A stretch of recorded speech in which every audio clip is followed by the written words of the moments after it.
Hey, what's up everybody? I want to go over the two different ways that you can do seller finance. The first one is an agreement for deed, the second one is subject to. An agreement for deed is seller finance when the property is owned free and clear by the seller, meaning there's no debt, no encumbrances, nothing, no liens on the property at all. You're buying the property directly from the seller, you're working out terms. Now normally those terms are going to have what's called a balloon. A balloon is going to be when you're making the payments on it, but you only have 5 years to pay it off and you're paying $600 a month.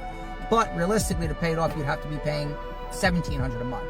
So by paying off the $600 a month, at the end of the note, which is your balloon period, you'll have to pay the remaining balance of that property. You can either take money out of your pocket, you can do a cash out refi, or you can sell the property.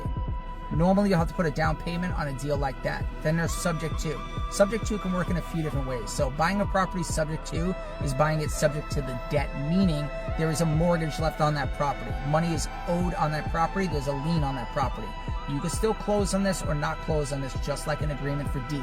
But the difference is that debt is from the bank. It doesn't have to be fully from the bank. The seller can have sweat equity in the deal, meaning the house is $100,000, the seller has $50,000 in equity, the bank has $50,000 left in the mortgage. So for the mortgage portion, you're just going to take over that debt without rolling that debt to yourself, meaning you cannot assume the debt. 99.9% of contracts out there, there's a clause in there stating that the contract cannot be rolled over to somebody else, the debt cannot be rolled over to someone else.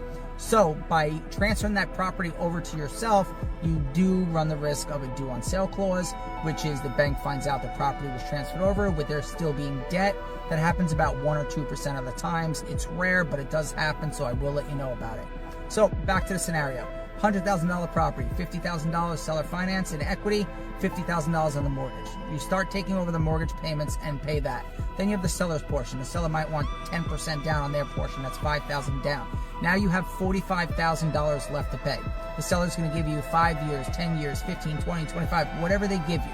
By the time that's done, whatever the balance is left, now you have to pay that in the balloon again. That portion works exactly the same as an agreement for deed. The only difference is you're going to have two different payments on there. One to the mortgage company and one directly to the seller. Thank you very much. If you like my stuff, please like and subscribe. I'll see you on the other side.